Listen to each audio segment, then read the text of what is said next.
Hello, and welcome to episode 90 of the Compassion and Cucumbers podcast. I'm Christine. And I'm Sam. I hope everybody's having a fantastic day. It's a beautiful day. It's a beautiful day here. Yes, it is. Indeed. Just a little bit of chill. It's like my favorite kind of spring day. I'd be cool if the entire summer was like this, you know, like high 60s and sunny. Yep. A little bit of breeze. A little bit of breeze. That breeze is essential. Yeah. Fortunately, being near water, we're rarely without breeze. Yeah, it's pretty breezy here most of the time. And we hope you all had a great weekend. Yeah. We had a fun weekend. We did have a fun weekend. On Saturday, we went up to Tonawanda for the pop-up market at the Vegan Center 716. And it was awesome. Now, it was a little later in the day than we're used to with pop-up markets. So we decided to start our day with lunch at one of our favorite vegan spots in Buffalo, which is Good and Evil. Yeah, Good and Evil Vegan Eats. Good and Evil Vegan Eats. And I'm just going to preface my review of the food by saying, Sean Moreau, you're a genius. I know I told you this on Saturday, and you said you wanted me to say it on the podcast. That's right. And so here it is. He did say that. You are a genius.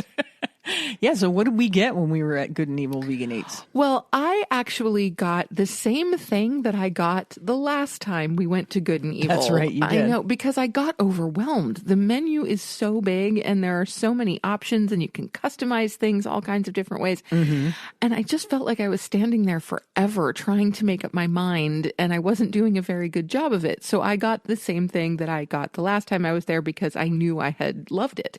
And that was the Smack Burger.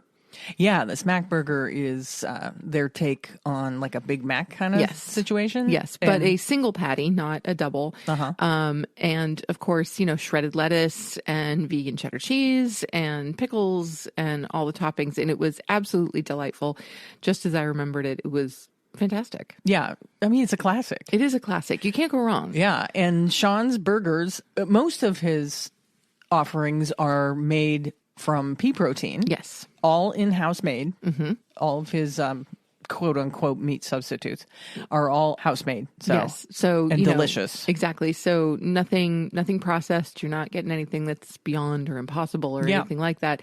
It is all made by Sean's own two hands from really clean ingredients. And you can taste that in the food. It's absolutely stunning. So that was my meal, and I got that accompanied with a side of coleslaw. We've mentioned before on the podcast that I am a sucker for a good slaw, and this was, in fact, an outstanding slaw. The one thing that can kind of put me off of slaw every now and again is if it's too creamy, too mayonnaise-y. And this was absolutely gorgeous. It was nice and tangy, had a lovely hit of vinegar to it, but still had a creamy texture without it going overboard on the creaminess. So it was wonderful. And I went for the vegan steak sub. You did. You went for the steak hoagie. Yeah. Which I had been seriously considering prior to my overwhelming, like, pressure breakdown kind of thing.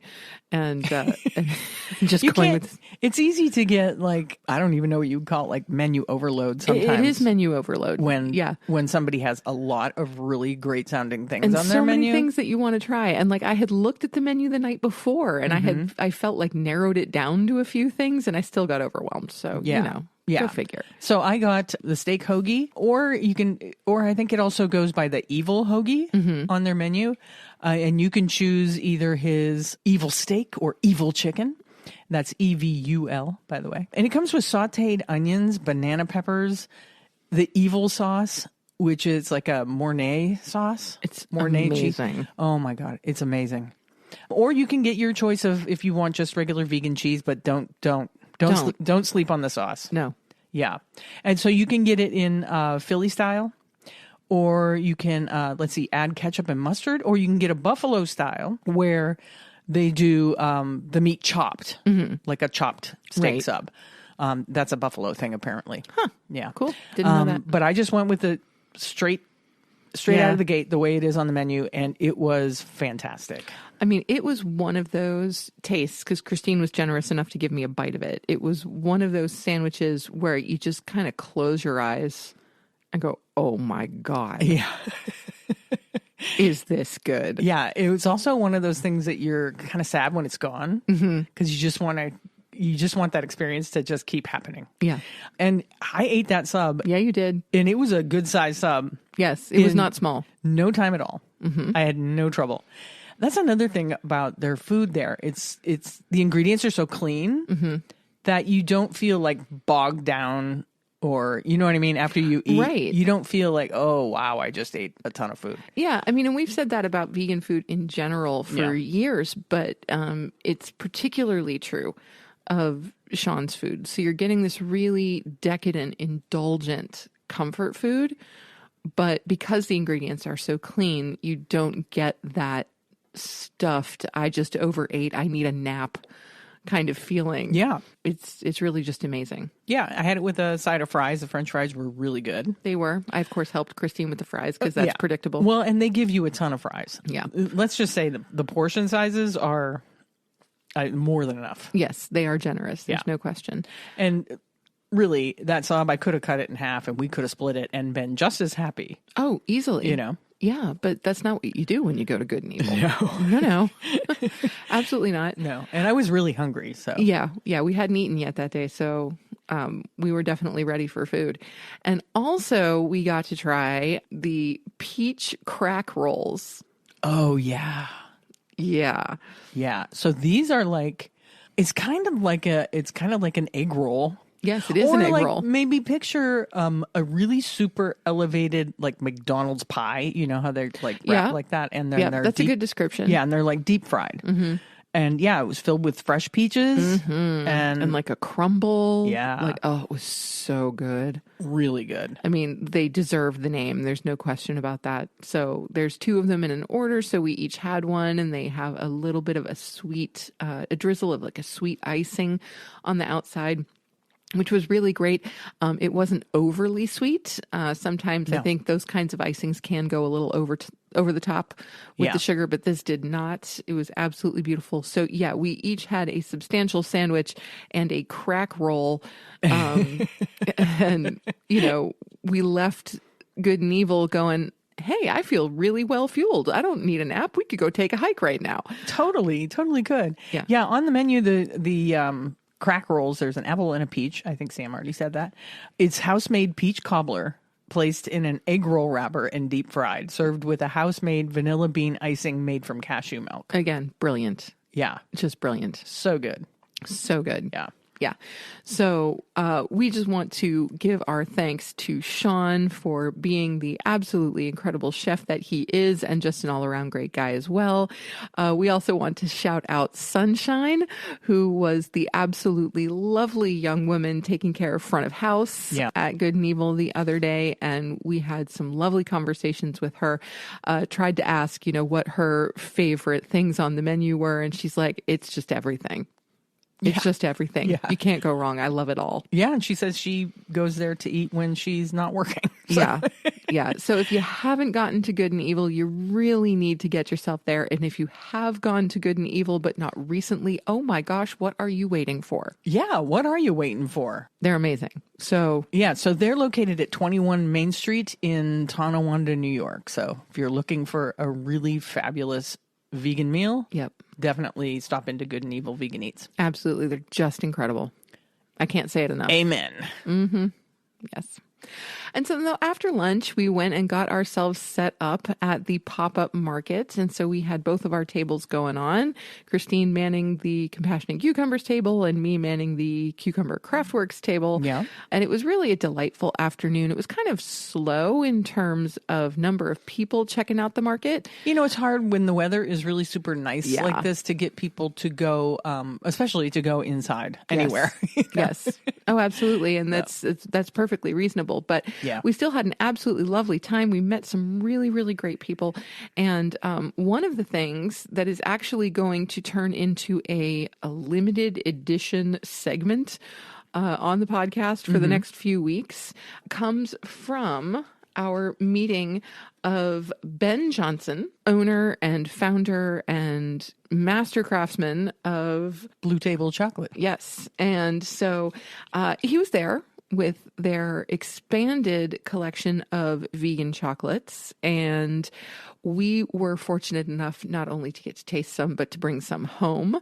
So Ben and his fabulous employees, Megan and Felicity, were among... Hey, Megan. Hey, Felicity. Hey, Megan and Felicity, were among the folks that we got to meet. And so, as I said, we will be doing a limited edition segment where we taste test some of these gorgeous chocolates from Blue Table Chocolates. Now, these are completely vegan. Yeah. And the vast majority of them, I was noticing as I was reading the ingredients, are also free of palm oil and coconut oil, which is great. Yeah. Yes. So I'm just absolutely thrilled. Now, one of the ones we're tasting today does have palm oil and coconut oil in it because of the caramel that's in there. Because the caramel is made with vegan butter. But all of the others that we will be tasting are not only dairy-free and free of animal products, they are also free of coconut and palm oil. Wow. Amazing. And let me just say, their chocolates are beautiful. Yes. Yeah. They're stunning. And I really, really wish that you could see them. This is one of the, reasons to do video media. Yeah. This definitely should be a video podcast so that you can see how gorgeous these chocolates are. We should have you take some video of the chocolates and put them up somewhere. Yeah, I will. I'll definitely post some video or pictures of what's left after we eat these. Right. Yeah, so Megan and Felicity are responsible for the beautiful look of the chocolates because they are in there. I guess you would call it their chocolate artist department. Yes, they are. And so this art is absolutely stunning. You can see that these are at first kind of spray painted. It looks like they have like a little air gun or something that they look spray painted with beautiful, beautiful colors. And we get on a lot of them, we get one color on one half. So like this one that I'm looking at right now, which I believe is the raspberry jasmine truffle, has a nice pale green on one side and ivory on the other. And then you get some really lovely blue and silver splotches, like as though they were dripped on. But these are painted in a cocoa butter. So all of the paint is essentially colored cocoa butter. Right. Okay. Yeah, and I was joking with them and said, these are too pretty to eat. And I bet you never hear that. And I was joking because, of course, everybody says that. Yes. And they are truly beautiful, like really, really impressive. Yeah. And so today we're going to taste test on the podcast 2 chocolate flavors. And the first one we have is, I believe, the raspberry jasmine. This is the raspberry jasmine? Yes. Okay. So here we go. Go. Okay. Wow, that's really amazing. The consistency, especially, that it's like truffle-esque and super creamy in the middle. Oh my God. That's one of the things I think I love most about these is how rich and creamy they are. Yeah. In the center. Now, the raspberry jasmine truffle is a raspberry jelly over a dark chocolate oat milk and jasmine green tea ganache. Yeah, and that jasmine just comes through like right on the end. Right on the end. And it's so subtle and so beautiful. And it just so happens that jasmine tea is one of my favorite teas. So it's like when you first bite into this truffle, the chocolate is just overpowering. And then the raspberry starts to sing through and you get that lovely, tangy, fruity thing kind going of sharpness of the fruit. And then once the sharpness of the raspberry passes, you get this sweet, floral jasmine at the end. Yeah, I think it leaves you with the jasmine tea kind of aftertaste. It really does. It's fabulous. Really good. Yeah, so that's amazing. Now, the second one that we're going to do is the coconut caramel latte. Now, who would not be interested in that? So this is a drop of dairy-free caramel, sits on an espresso ganache, including shredded toasted coconut. Yeah, and it's this beautiful, like, two-tone brown color with, like, gold speckles and white speckles. Really pretty. So pretty. I love that. Yeah, the coconut's really subtle, which is cool. But you still get kind of the textural element of the toasted coconut within that ganache because there is actual toasted coconut in there. The first thing I got with this was the caramel. Yeah. Like I bit into it and it was like the caramel almost just exploded Yeah. in my mouth. And then you get the really, really rich chocolate. And then you get the coconut on the end. Mm-hmm. Again, just beautiful. I mean, I love it when a piece of chocolate has a progression like that. Yeah. That it is like that complex and that subtle when it's not just chocolate. Yeah, because I mean, that's hard to do because chocolate can be so overpowering. Mm-hmm. You know, it's hard to make subtle flavors that'll still shine through the flavor of the chocolate itself. Yeah. And I think they accomplished that. So absolutely. Really good. Just incredible. So if you're interested, if you are anywhere in the world, okay, because Blue Table Chocolates, they do ship nationally and internationally.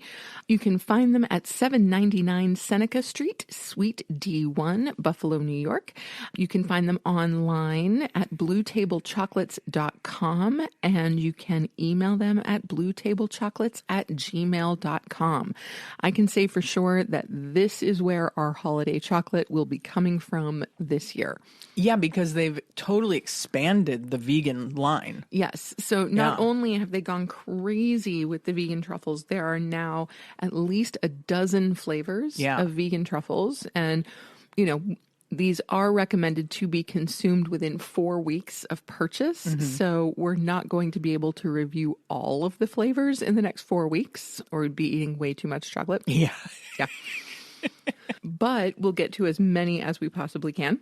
Yeah, and I believe they also have some available at Strong Hearts. At Strong Hearts restaurant? Yes, they do. In Buffalo. Yes, because I remember looking at them in the cold case the last time we were there, and I was like, oh my God, those are so beautiful. We have to try those. But also, in addition to the truffles, they also do some bars.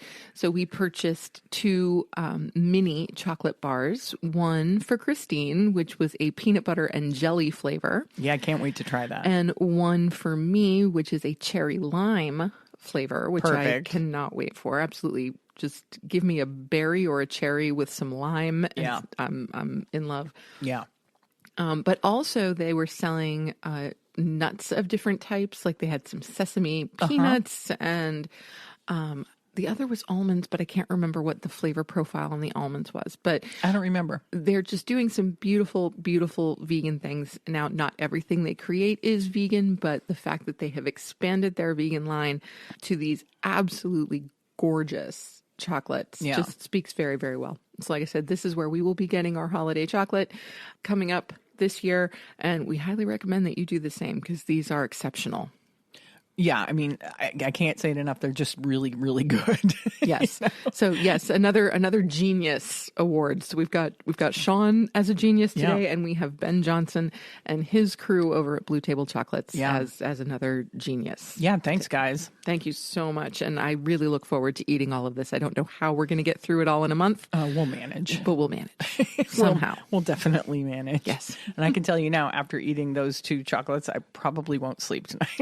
Yeah. I thought of that. It's very good that we're podcasting early in the day. A little earlier, yeah. Yeah, because if we had these after our regular dinner time... I think it'll still affect me. Caffeine is so weird with me. I can eat a piece of chocolate early in the day, and then at night I'm like, why can't I sleep? Why can't I sleep? And I know it's because of that one piece of chocolate that I had early in the day. It's so weird that it stays in my system that long, you know? Yeah. Now, a couple of other things to talk about regarding the pop-up market. There was some food vending going on. Yeah, some really good food. Yes, some really great food. So 2 food vendors were out and about at the Vegan Center yesterday. The first was Tori from Belvise, and she was doing some absolutely fabulous cabbage rolls and a beautiful summer fruit salad. The cabbage rolls were fantastic. The filling on these things was so perfectly spiced. Yeah, they were spicy, but not like so spicy you couldn't like taste everything else that was in them. Oh my gosh, just so perfectly spiced. Yeah. And the cabbage was beautiful. You know, some cabbage leaves can get a little bit tough. You can never tell from cabbage to cabbage how the leaves are going to wilt down. So we did get a little bit of stringy cabbage, but it was just a beautiful, beautiful appetizer. Definitely go for those again the next time we see Belvise. And the fruit salad was just beautifully light, refreshing. It was topped with some slivered almonds, and some almond Ready Whip. Yeah. Some almond milk Ready Whip, which was also just beautiful. And then we had Teddy and Eric from the God's Plant-Based Pizza. And they were doing personal-sized pizzas. And we got a buffalo chicken personal pizza and shared it between the two of us, kind of as our dinner. Do you remember what other flavors they were offering? Were they doing other things, or was it just the buffalo? It was the buffalo, and then there was I think just a veggie. Oh, okay. Yeah. And so I went with the buffalo chicken because I asked Teddy what her favorite was, and she said, the buffalo chicken. Yeah. And so, always go with the chef's recommendation. Yeah. Yeah, for sure. And so we got one of those pizzas and we shared it between the two of us. And it also was just beautiful. The sauce was fantastic. I was really excited about the crust. When I was standing outside waiting for the pizza, a number of people had said the crust is just phenomenal. It was really flavorful. It was very flavorful. Yeah. I mean, a little bit crispy on the outside, but still nice and chewy on the inside. It carried the ingredients really, really well. Like I said, the sauce was beautiful. I loved that there was some fresh red onion on there. Just really a very light, tasty pizza. Yeah, it was good. I loved it. Yeah. So check them out as well. So that's Teddy and Eric from the God's Plant-Based Pizza. And, of course, Tori from Bellevue's. Yeah. So look for them at markets and pop-ups in the Buffalo area. Yes, absolutely. Hey, Sunday was National Animal Rights Day. Yes, it was. I don't know if you're familiar with National Animal Rights Day, but this was started by an organization that calls themselves the NARD. Which stands for National Animal Rights Day. There are events, National Animal Rights Day events all over the country. And if you're interested in learning more about the National Animal Rights Day and NARD, you can visit their website at thenard.org. Well, now, looking at their website, thenard.org, the NARD was actually established by the nonprofit Our Planet, Theirs Too. So the name of the actual organization is Our Planet, Theirs Too. And National Animal Rights Day was established in 2011. It is an annual day observed in a growing number of countries around the world on the first Sunday in June for the purpose of giving a voice to all animals and raising awareness for their rights. It's Memorial Day and Independence Day for the animals combined. On this day, special NARD events are held in major cities around the world to commemorate the billions of animals who die every year by human hands, educate the public about the cruelty-free plant-based alternatives, and celebrate the progress that is being made towards ending the suffering of animals. This day will continue to be observed until all animals are free from enslavement and their rights are established and protected by law. If you want to watch for National Animal Rights Day, I believe it falls on the first Sunday in June every year. Yes. Yeah. That is correct. And so check out their website so you can plan ahead for next year. You can maybe set up an event in your area if there isn't one to go to. That's right. They do have direct links to join events that are already planned, to start your own event if your city does not have one already established, or you can donate to their work. And again, that was at thenard.org. You just like saying that, I think. The Nard. Mm-hmm.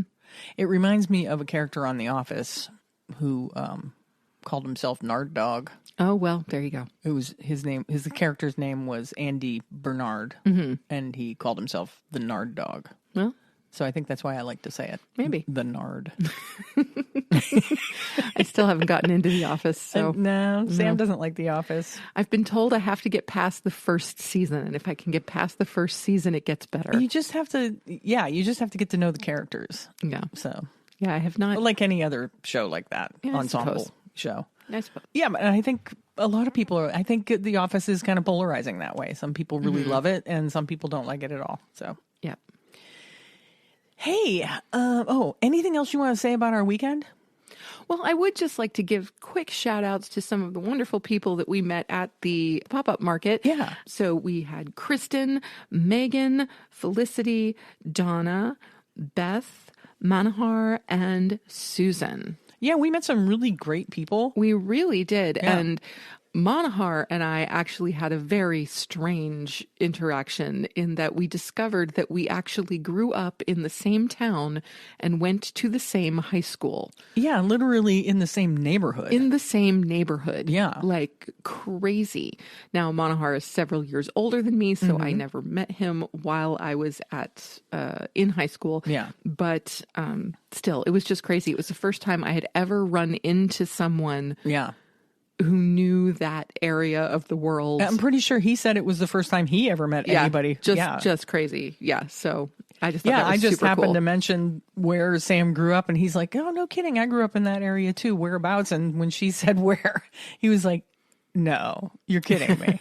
It was almost surreal. Yeah, it was. And then, of course, I want to give a shout out to Jen Switzer of Nickel City Bleach.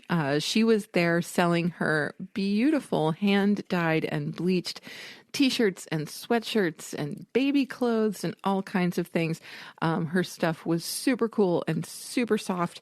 If you are in the market for some custom acid-washed and tie-dyed clothing in the Buffalo area, you can find her on Instagram at Nickel City Bleach, on Facebook at Nickel City Bleach, and you can email at nickelcitybleach@gmail.com. Yeah, her stuff was really neat. Tie-dyed. Very cool. Yeah, tie-dyed, hand tie-dyed, and hand bleached, which was really cool. Yeah, and there was one t-shirt in particular that was, seriously, the softest t-shirt I think I've ever touched. I almost bought it, and then I told her I have to think about it because I just have so many t-shirts. Yeah, we are both kind of sort of t-shirt hoarders. I'm like, I have so many t-shirts and so many like hoodies and sweatshirts. It's just it's a little absurd. So yeah, but maybe next time I'll purchase something from her. There you go.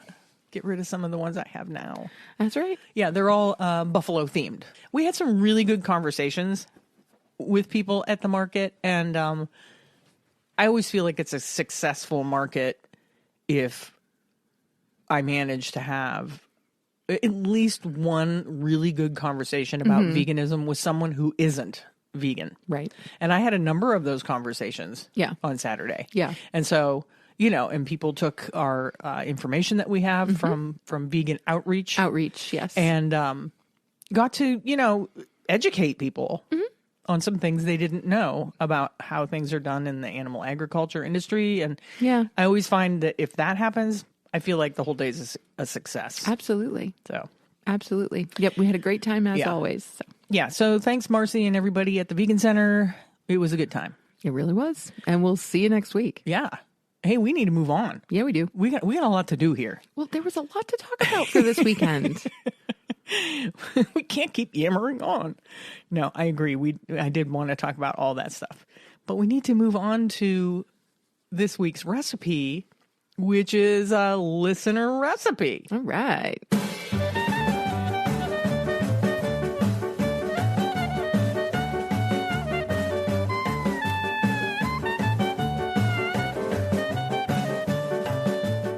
This week's listener recipe is a spicy vegan chickpea lentil stuffed spaghetti squash. It was sent to us by Bethany Kenny, who just so happens to be my mom. Yep. Thanks, Beth. Thanks, Mom. Thanks for sending us this fabulous recipe that she found. I believe she found it on Pinterest, but the recipe is linked to a food blog, savoryspin.com. Yes. And this was a recipe that my mom had intended to make for me back in, I want to say it was like March. When I'd gone down to do some work for my home studio. And she was planning on making this for dinner one night, but the power went out. Right. And so we couldn't make dinner at home. And so I didn't get to taste it then. So she sent the recipe Christine's way, and Christine made them today for lunch, and they were fabulous. Yeah, this is a fantastic recipe, and I'm going to link to the recipe in the show notes if you want to try and make it for yourself. Again, it's a chickpea and lentil stuffed spaghetti squash. Yeah, so you've got a roasted spaghetti squash. So you cut the spaghetti squash in half and you roast it. And then into each half of the spaghetti squash goes this incredible chickpea lentil stuffing, which is beautifully spiced with za'atar and turmeric and coriander cauliflower and all kinds of beautiful things. It's got some fresh veg in there as well. And it's kind of amazing. It was really good. Yeah. I was kind of blown away by it. You know, of course, in my brain, I'm always, as soon as I make a recipe, I'm like, how would I tweak this? Sure. So there are a couple of tweaks that I might make to it, but I think on the whole, it's a really well done recipe. It's a really well done recipe. It's a really flavorful recipe. For me, the filling absolutely made it. And I think that it would be incredible on its own or on top of a salad or in a burrito, or it would make good tacos, you know, any of those things. The filling was just magical. Yeah. Yeah, absolutely magical. And yeah, I could see a few tweaks. We squeezed some lemon juice. No, that's part of the recipe. That's part of the recipe. Yep. Okay.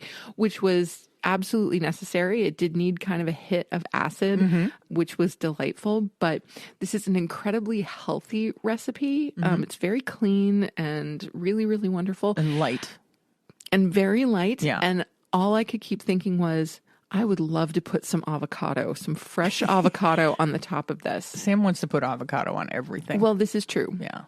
But I felt like contrasting that really kind of clean, light. You wanted to add some fat. I wanted a little fat in there. Yeah.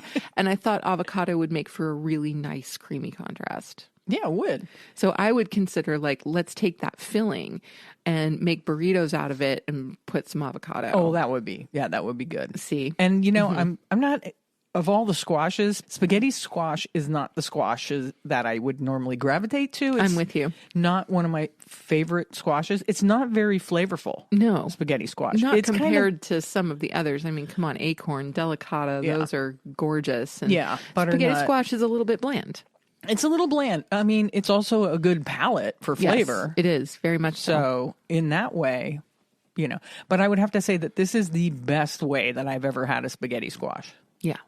It's the most I've enjoyed a spaghetti squash ever. Me too. So. Me too. I mean, I once years ago tried to do the whole spaghetti squash instead of pasta thing. Yeah. And that did not work for me at all. No. No. For some reason, the spaghetti squash and the pasta sauce just did not marry well. Yeah, I don't think it's a good combination on my palate, and I couldn't do it. I was like, you know what? No, I'm just not giving up pasta. I love pasta. So that's okay. Yeah, but I wanted to thank your mom again for sending along this recipe because she had talked about it. And then a few weeks ago, she emailed it to us, and I'm like, great, I can make this recipe. And shout her out about it. Yes, and it was beautiful. So yeah, thanks, Mom. Yeah, I think we'll definitely be making that again. Absolutely. And maybe soon, because I bought 2 spaghetti squashes. Oh, yes. Let's make it again soon. Because, you know, just because I knew I was making it for the podcast, I'm like, oh, what if I cut into one and it's not so great inside or something like that? So, first of all, I was kind of blown away that I was able to find spaghetti squash this time of year because it's not in season. Right. And I normally wouldn't buy squash this time of year because it's not in season. But we stopped at a Wegmans and they had a big bin of them. Yep, they did. It came from the Dominican Republic. Yes. So thank you to the Dominican Republic for our beautiful spaghetti squash. Yes. All right, before we get into the meat of the episode, so to speak, the vegan meat of the episode. Okay. In our noteworthy section, I kind of wanted to just touch on something that's going on in Texas. Oh, Texas. Texas governor signs new plant-based meat labeling law. Is it constitutional? So Texas Governor Greg Abbott has recently signed legislation imposing new labeling requirements on meat alternatives, similar versions of which other states have deemed unconstitutional. The law requires prominent labeling for plant-based or fermented alternatives to meat, poultry, seafood, and eggs that must state that the products are analog, meatless, plant-based, made from plants, or similar terminology. For cultivated meat, the Texas law requires similar labeling protocols and suggests the use of terms such as cell-cultured, lab-grown, or comparable language. Cultivated meat is not yet sold in the United States, and plant-based products already display the language mandated in the Texas law, as the fact that they do not contain animal meat is a selling point. However, the law, which is supported by rancher advocacy group Texas Farm Bureau, was allegedly created to solve consumer confusion around these products. One survey in 2020 of 1,200 Texas consumers found that 1 in 5 purchased plant-based products thinking they contained animal meat. Okay. Let's just pause there for a minute. Yes, okay. let's. First of all, I think most vegans or plant-based eaters really don't have any problem with these laws because, we want things plainly marked that they're vegan. Yeah. That they don't contain Absolutely. any animal products. It helps us. But the fact that they can continually say that these laws are being put into effect to avoid consumer confusion, it just blows my mind. And the fact that 1 in 5 people bought any kind of plant-based product thinking it was meat also blows my mind. Yeah. Drake Jamali, who is a legislative specialist at nonprofit Good Food Institute, explains GFI shares the goal of ensuring transparency and consumer understanding around the foods they purchase. However, Senate Bill 664 would prescribe requirements that are premature, unnecessary, and could create severe economic impacts for small businesses.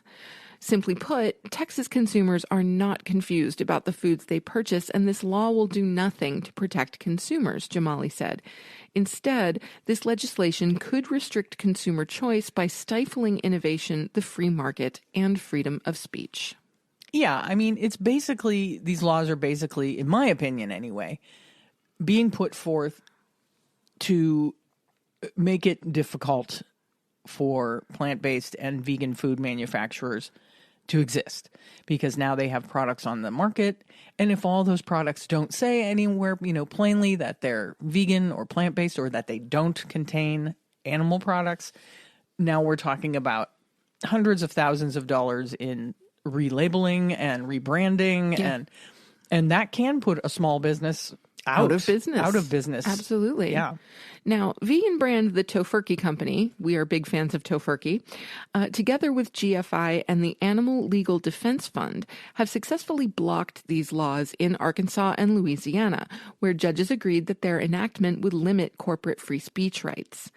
In Louisiana, the law's sponsor, Representative Francis Thompson, admitted to designing the law in an effort to protect Louisiana's agricultural producers from increased competition. Yeah, I mean, there you go. Yes. There it is, in black and white. Sorry. Go ahead and say what you were going to say. Oh, no, I'm just saying, well, there you have it. That's really what this is all about. It's all about putting their boot down on plant-based and vegan food producers in order to try to boost sale of animal products. Yes. ALDF Legislative Affairs Manager Jennifer Hogue said in a statement to Veg News, "With this law, Texas seeks to protect its vast animal agriculture industry from growing competition from the market for foods not derived from slaughtered or confined animals. But it's not necessary for consumers and hinders business development in the free market."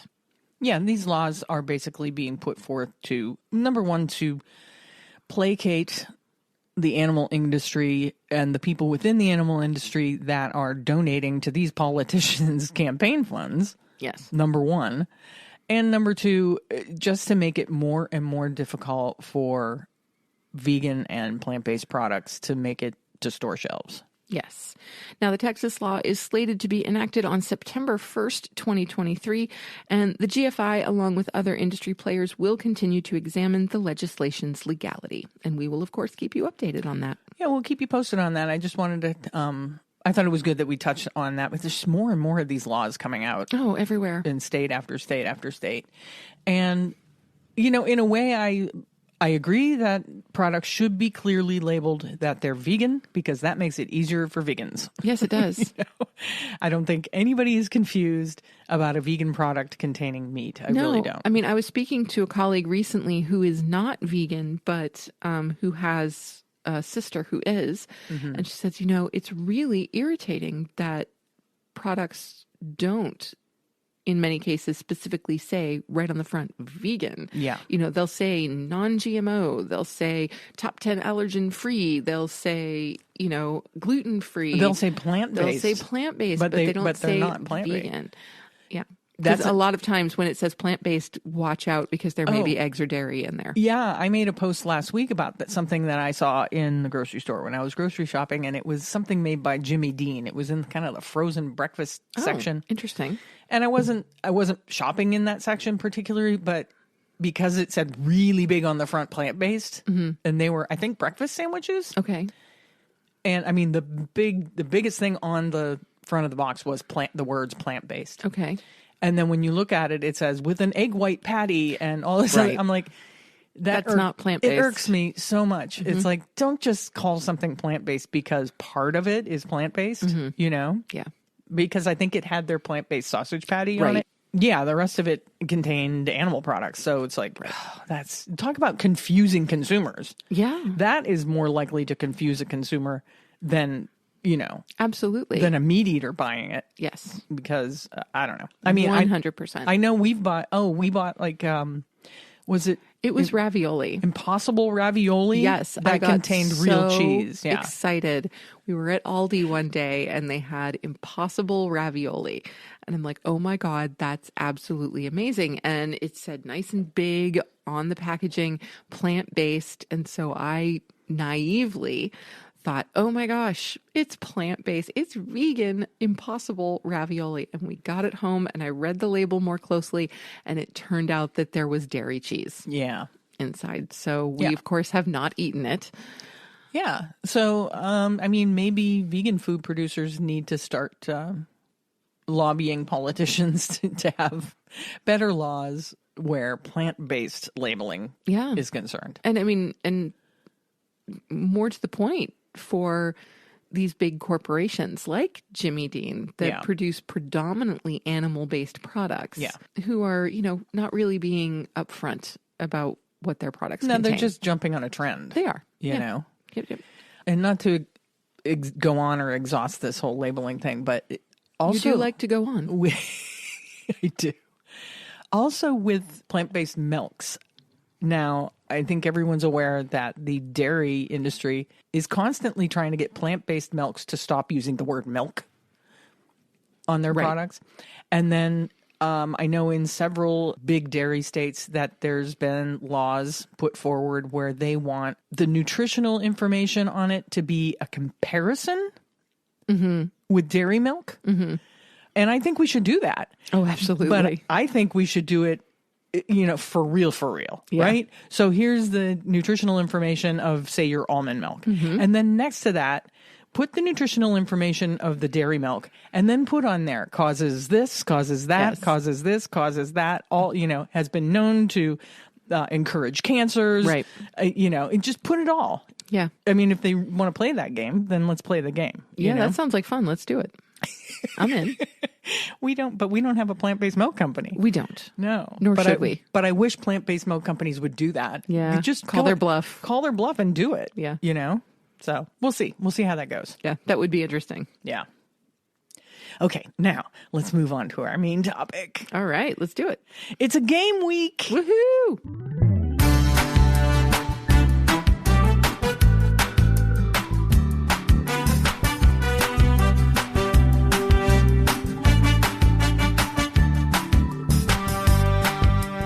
So we're going to play a little bit of Would You Rather.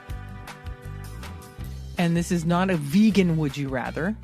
This is just a general Would You Rather type situation. Yes. Now we have 250 Would You Rather questions. We are not doing 250 questions. That is not happening. Nobody would stick around for that. Question number 249. Like 4 hours later. Right? No. That's not happening. We're going to turn this into a 10-part series. Right? No. Anyway, we're going to get through a few of these, you know? Yes. I mean, we're already 47 minutes into this episode. So let's do 15. Okay. And see how long that goes. If it starts to take too long, we'll cut it down to 10. All right. And I think we should just alternate back and forth and we just get to pick the ones that... Oh, I was just going to go straight down the line. Well, no, because not all of them straight down the line are good ones. Okay. All right. Well, you go first. Okay. So I am going to start with number 1, which is, would you rather have the ability to see 10 minutes into the future or 150 years into the future? Well, definitely 150 years into the future. Right? That's not even a choice. If we could see 150 years into the future and then be able to tell people what's going to happen in 150 years if they don't do things that need to be done in order to keep our planet from catching on fire. Well, catching on fire more than it already is. Yeah, definitely. I would want to see 10 minutes into the future. I mean, maybe if you're a sports bettor or something like that, that might help. Maybe, but no, that doesn't sound interesting. I mean, I pretty much can bet what the next 10 minutes are going to be. Podcasting. Well, yeah, my life is... We're going to be sitting right here in front of microphones in 10 minutes. Things don't happen very quickly in my life. So, yeah, I could see 10 minutes into the future without having any kind of superpower. Yeah. Pretty much. Yeah, definitely 150 years. Yeah, me too. All right, your turn. Would you rather be in jail for 5 years or be in a coma for a decade? Coma for a decade. She's going coma. I'm going coma. Yeah. I mean, you wouldn't know, really, you're in a coma. That's right. But the thing about being in a coma is, you might lose people in your life and stuff like that. And all these things would be happening while you're... This is true. ...taking the big sleep. I don't know. But I also don't want to be in jail. But I think I'm going to pick be in jail for 5 years. Really? Yeah, I just think I think I would miss too many things being in a coma for 10 years that I wouldn't miss being in jail. Now, don't get me wrong. You're going to miss a lot being in jail. For sure. But... yeah, I'm going jail for 5 years. Yeah, I don't think I would do well in jail, so I'm going to go for the coma. I think I'd rather just be asleep. Going for the coma. 10 years. I think that would be okay. Okay. All right, you're up. Okay. Next. I would do this one, but it's just too obvious. This is not one of the questions that we are asking. It's, would you rather be chronically underdressed or overdressed? I am chronically underdressed, and I'm happy to remain so. So, I like this one. Would you rather have universal respect or unlimited power? Definitely universal respect for me. Yeah, I'm going universal respect because, well, unlimited power it's too generic. Like, unlimited power to do what? Well, and that's the thing, anything. Well, if I had unlimited power, I could make people respect me. Well, but could you? They say that respect is earned, not given. So you would have to earn it, not demand it. Yeah. I guess I'm going respect, too. Yeah, definitely. This is a funny one. Would you rather swim in a pool full of Nutella or swim in a pool full of maple syrup? Okay, outside of the issue that Nutella is not vegan. Yeah, you have to kind of put that aside. So it would have to be vegan Nutella. But, Nutella, no contest. Well, for swimming purposes, I would say it's probably easier to swim in maple syrup than it is to swim in Nutella. Probably. Nutella is a bit denser than syrup. Yeah. But we all know if I'm in a pool, I just want to be on a floaty anyway. That's right. So I'm going maple syrup just for its floatability. Okay. And I'm going Nutella because it's Nutella. Yeah. But I could sit on my floaty with a plate of pancakes and just... It's a great image. It's a really great image, actually. If anybody out there has artistic skills and wants to draw Christine in a pool full of maple syrup on a floaty with a stack of pancakes, I would be very interested in purchasing that artwork. Sounds like a good time. Okay, your turn. Oh, okay. Would you rather communicate only in emoji or never be able to text at all ever again? This is a no-brainer for me. I would much rather never be able to text at all ever again. Yeah, Sam wouldn't care if she could never text again, believe me. Would not care. I don't know how many times I've texted her and never heard back. This is true. Just today, as a matter of fact. I was driving when I got that text. I know. I think I guess I would pick the emojis because I like texting people, and I could probably say what I have to say just using emojis. That'd be pretty funny. Yeah. Yeah, that would be pretty funny. Yeah. Like, I texted Sam, when was she coming home? Because the squash were ready. Yes. And I could have just, picture of clock, picture of someone waiting, picture of squash. Is there a picture of a squash emoji? Well, I mean, I suppose I could use an eggplant. There's an eggplant. That might be taken the wrong way because, the kids use the eggplant for other things. So, I don't want to know about that. So, yeah, I'm going emoji on that one. Okay. Would you rather buy 10 things you don't need every time you go shopping? Or always forget the one thing that you needed when you go to the store? I would much rather buy 10 things I don't need. Yeah, that would be annoying to always forget the one thing. Always forget the one thing you really needed. Yeah, I mean, every once in a while is okay because that happens to me often. Even when I have a list, I'll still forget it. But to always forget the one thing you need, that would be so frustrating. Yeah. And to know that it's going to happen every single time, and there's nothing you can do about it. So who would pick buy 10 things you don't need every time you go to the store? I don't know. So yeah, I would definitely buy 10 things that I don't need every time I go shopping. I guess I would too, and we would end up with a lot of things we didn't need. Yes. Yeah. But we would find ways to utilize them. Oh, I mean, it doesn't I'm say sure. what kind of things. Just because we don't need strawberries doesn't mean we can't buy them. Right. Right. So if we're talking about need, we're talking about in order to make a functional dinner this evening, we need, Yeah, I'm taking it as 10 things that weren't on your shopping list. Yes, right. Me too. So, but most of the time, when we do go off list, because I am notorious for going off list. Yeah, if we go shopping and Sam comes with me, we are so off list. Yes, we get off list. Immediately. Things go in the cart and I'm like, that's not on the list. Yeah, but it's because I think, it would be good to have this. I've been craving berries. Let me get some berries. Yeah. They weren't on the list, but they're good to have around. I'm not saying we're buying junk that is then going to be. Oh no, but we do unusable. spend less when Sam's not with me. That's probably true. You can't fully deny that. All right, you're next. Okay, let's see. Would you rather spend a week in the forest or a night in a real haunted house?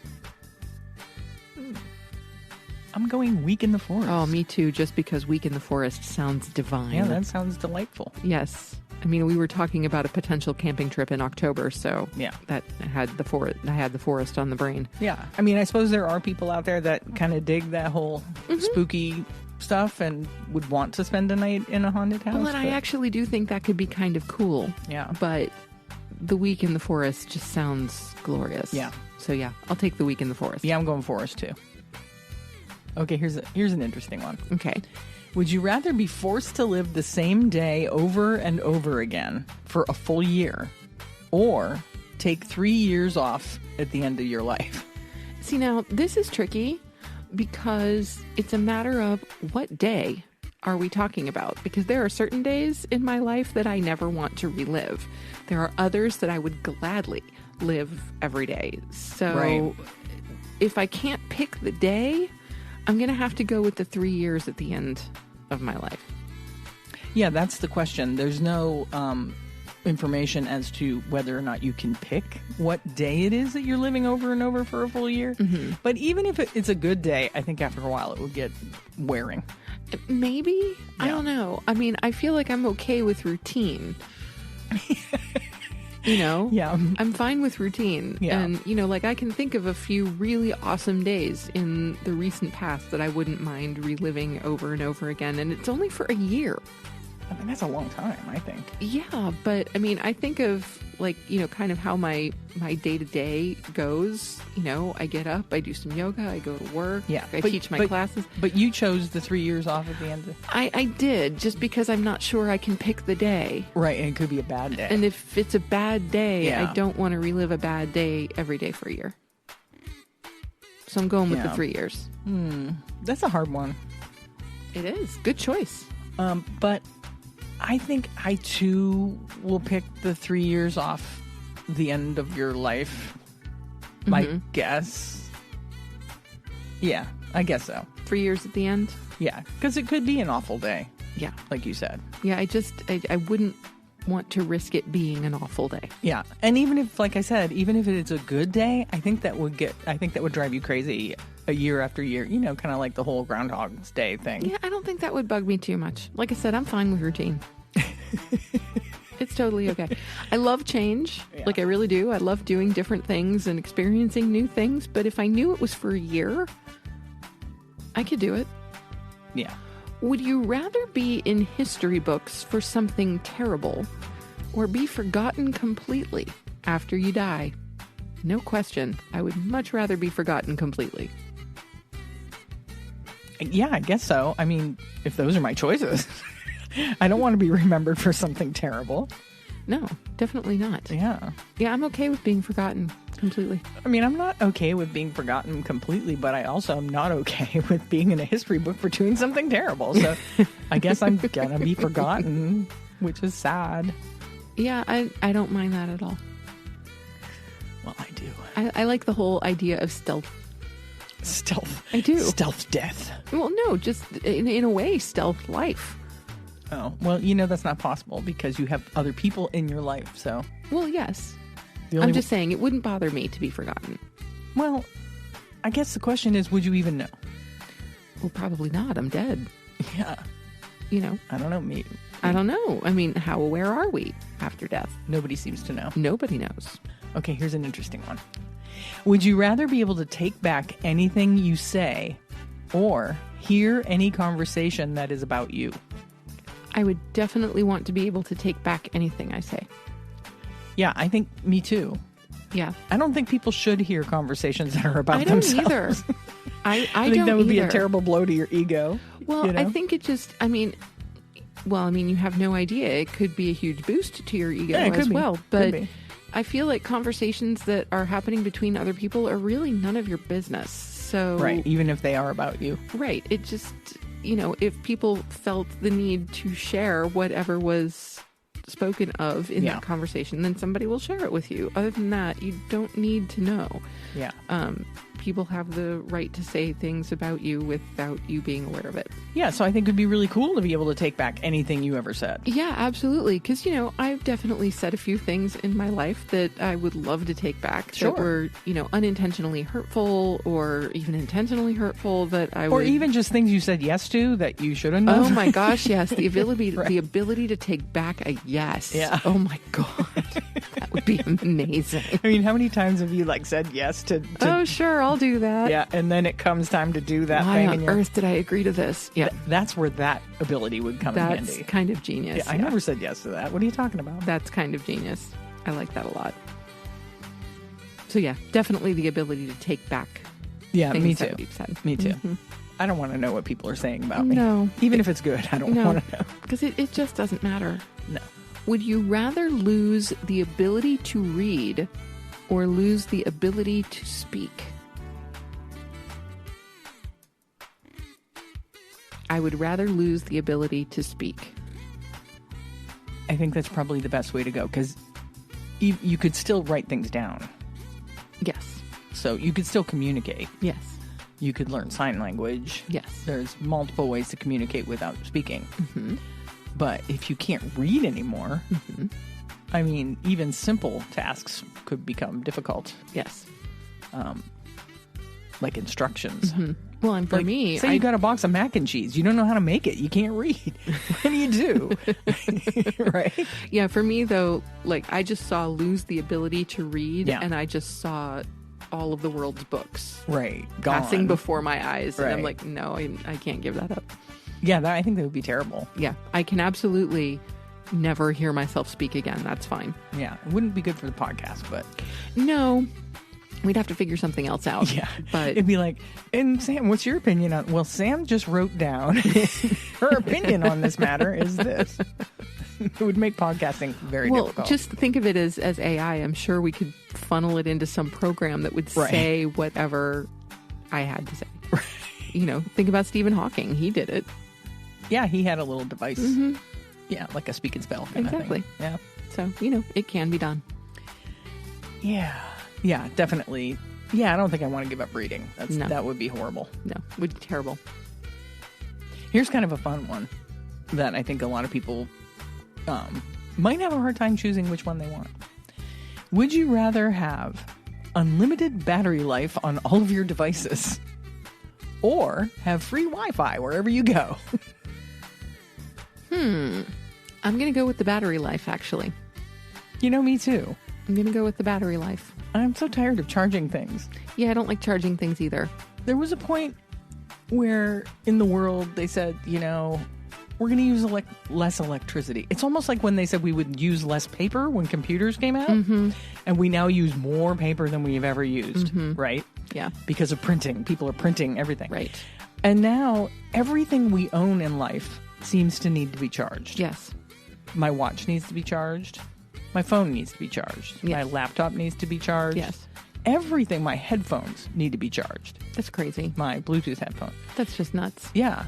So to not have to charge any of those devices ever again would be a really great relief. Yes. The invention of the universal battery would be the greatest thing ever. Yeah. Yeah. I could go for that. Yeah. Because I have no problem not having access to the internet. No, and it doesn't say you don't have access. It just says you have free Wi-Fi wherever you go. Yeah. So it doesn't mean that necessary. You can't still have the Wi-Fi that you have.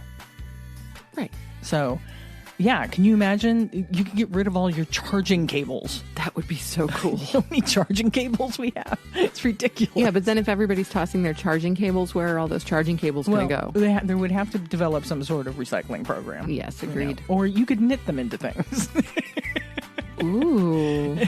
No, I don't think charging cables would work very well for knitting. I mean, nice idea, but... Yeah. Or weave them into something. Okay. Anyway. Would you rather change the outcome of the last election or get to decide the outcome of the next election? I'm going next, I guess. Yeah. Without a doubt. Yeah. And... it wouldn't be anybody that we know. It would not. It would not be anyone who is already in the running. Yeah, it would definitely. I mean, it would take some time to find that person. Would it ever? But it definitely wouldn't be anybody that is putting their hat in the ring now. No. For sure. Definitely not. Yeah. We'd have to scour the globe. Yeah. Yeah. But yes, I agree. I would definitely rather decide the outcome of the next. What's done is done. Here's an interesting one. Okay. Would you rather stay the age that you are physically forever? Or stay the way you are now financially forever? If you had asked me this question when I was 24, I would have said physically. Now, though, I think I would have to say financially. Yeah, I think that this question definitely is going to change depending on how young or old somebody is. Right.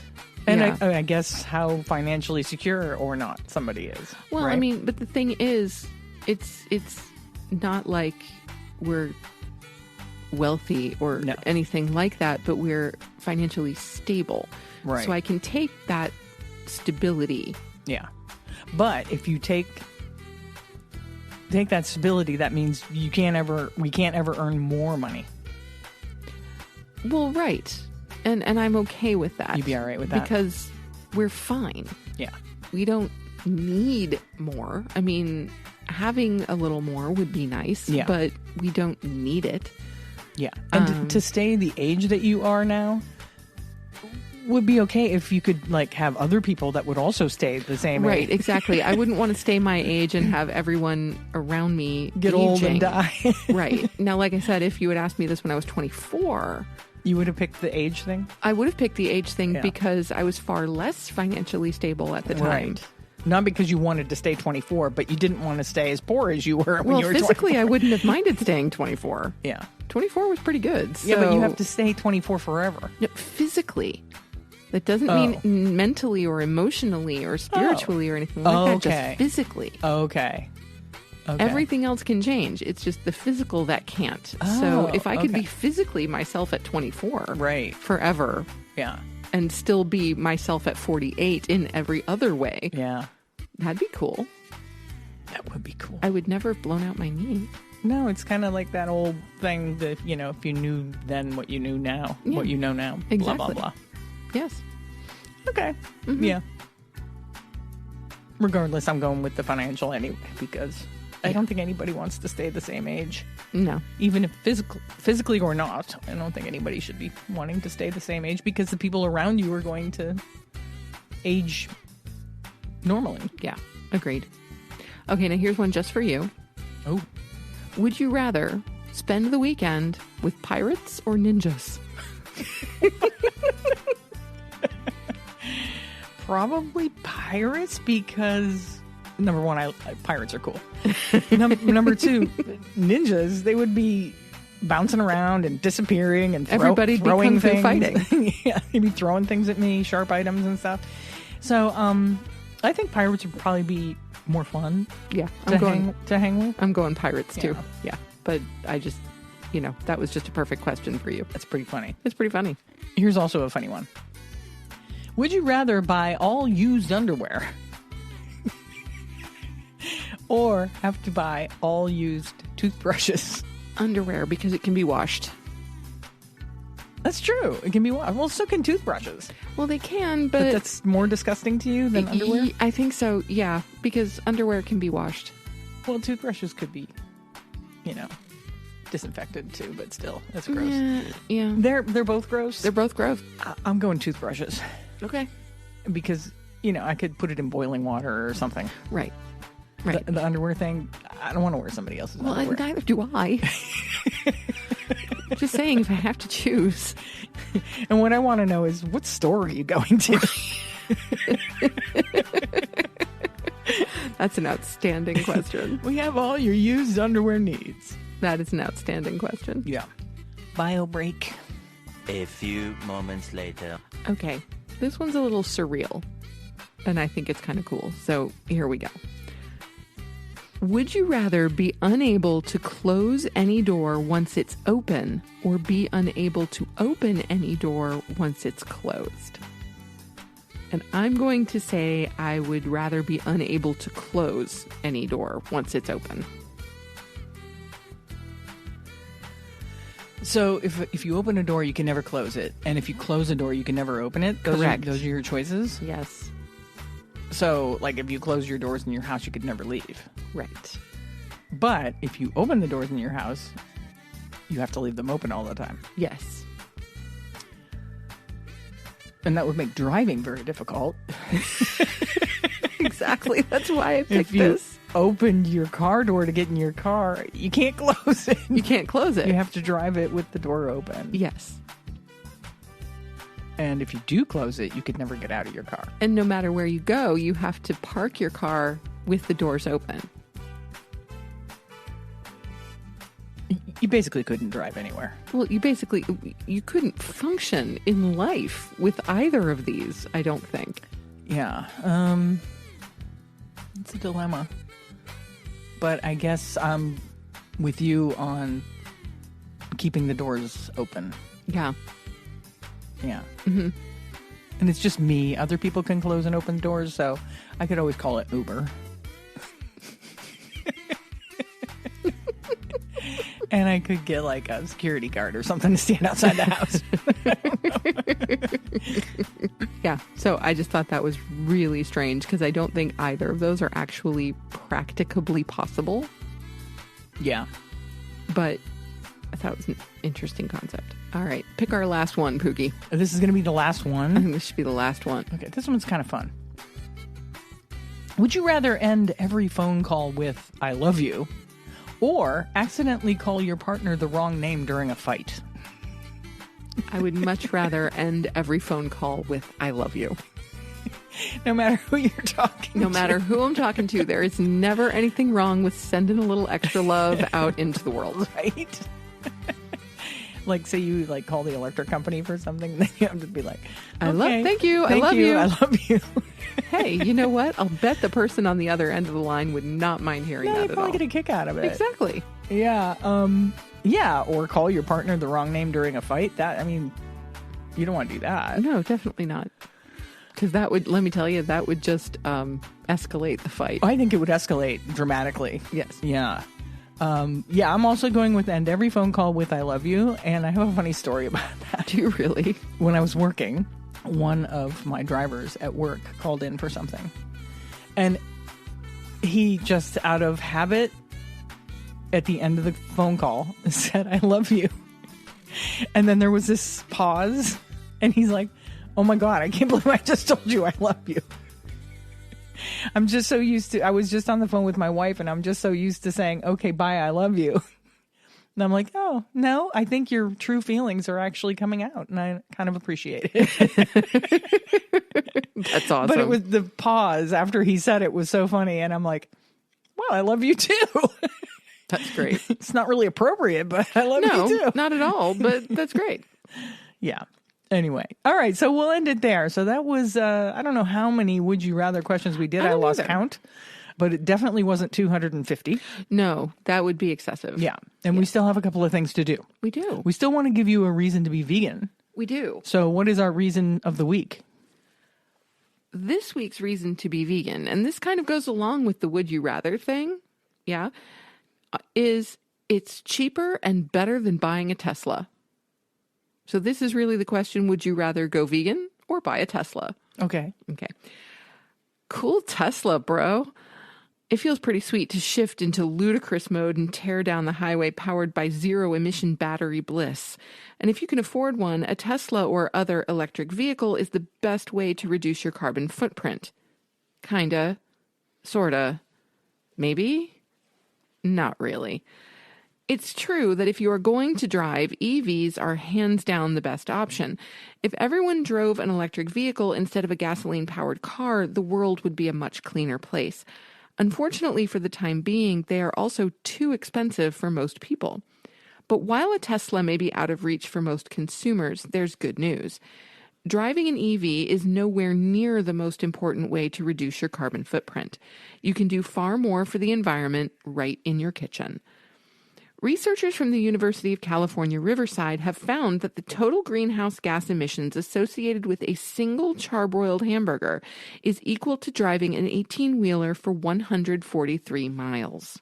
Similarly, a study out of the University of Chicago confirmed that simply ditching the standard American diet is more effective at combating climate change than switching to a hybrid electric car. All told, as a Loma Linda University study found, vegans generate about 42% fewer greenhouse gas emissions than meat eaters. If you think the tailpipe in your neighbor's Hummer is dirty, it's got nothing on the tailpipes of the world's 1.4 billion cattle raised for meat and dairy. While adorable, these walking, mooing greenhouse gas factories are farting out enormous amounts of methane every single day. And when you consider all the diesel-guzzling trucks required to transport cows from feedlots to slaughter, and the countless more refrigerated trucks used to transport meat to grocery stores and restaurants, your sexy new EV isn't going to help the earth as long as it's still bringing you to the McDonald's drive-thru. If you want to be a true environmental superstar, you can be vegan and drive an EV. Tesla has even eliminated leather interior options. Or better yet, take public transportation. EVs are certainly the future, so if you must drive, don't pull the plug on that shiny new Model 3 just yet. But if your main concern is reducing your carbon footprint while not breaking the bank, forget your garage and take a hard look at your kitchen. That's a good one. And I'd like to point out that we've had 2 reasons to be vegan in the past, this episode and the last episode, that included the word fart.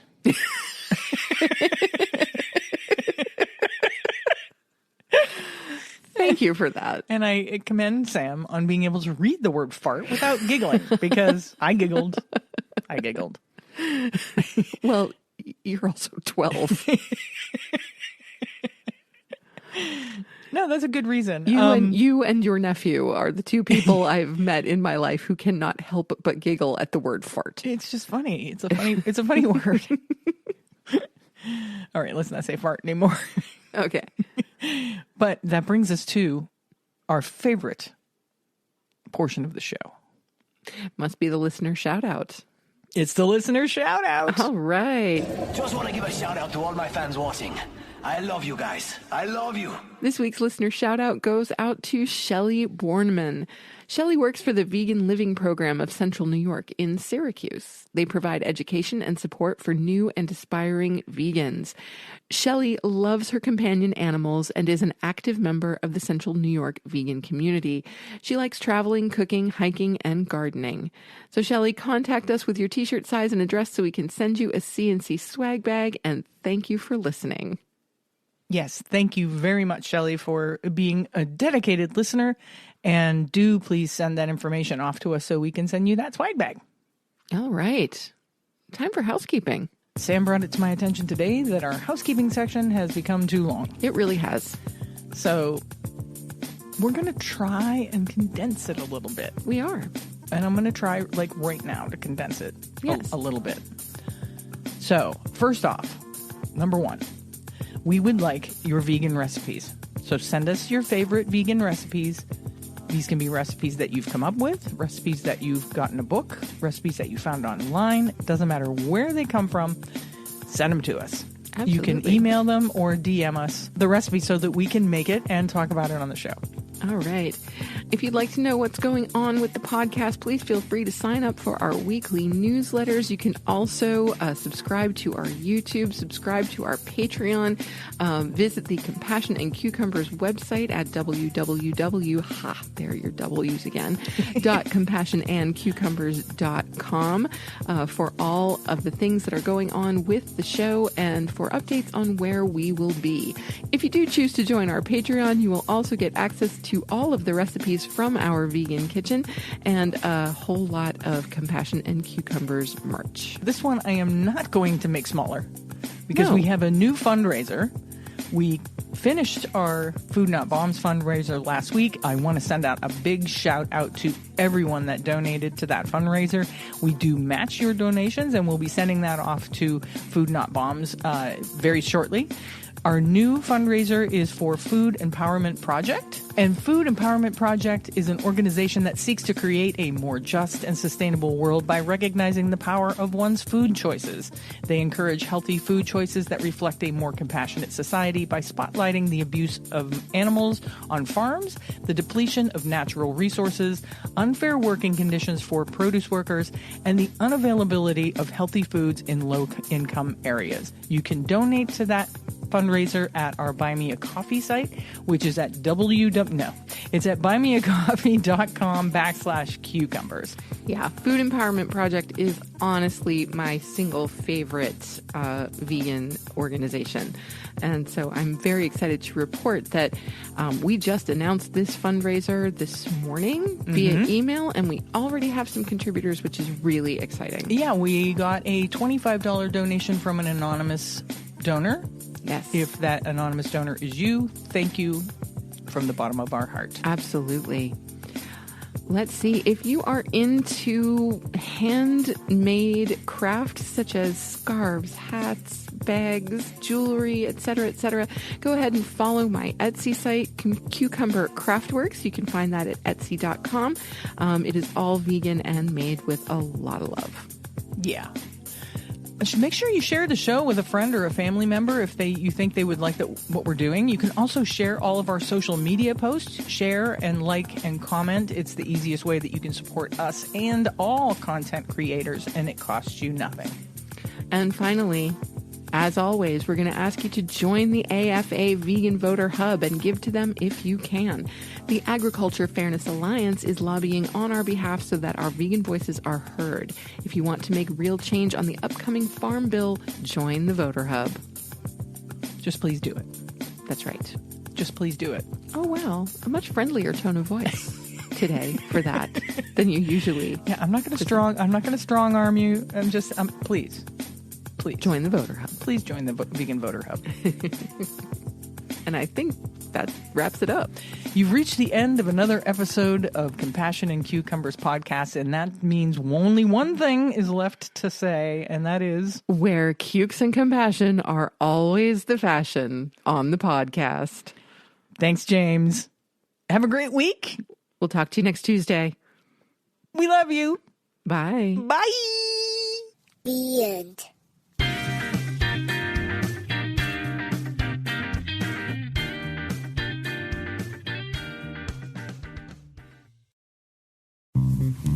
Do you want to support the Compassion and Cucumbers podcast? Well, you can do that by joining our Patreon page. We have 3 different levels of support, and all 3 come with their own special bonuses. Hey, you can support the podcast and get yourself some really cool merch. All the links and deets are in the show notes. We'll catch you next week on the next episode of Compassion and Cucumbers.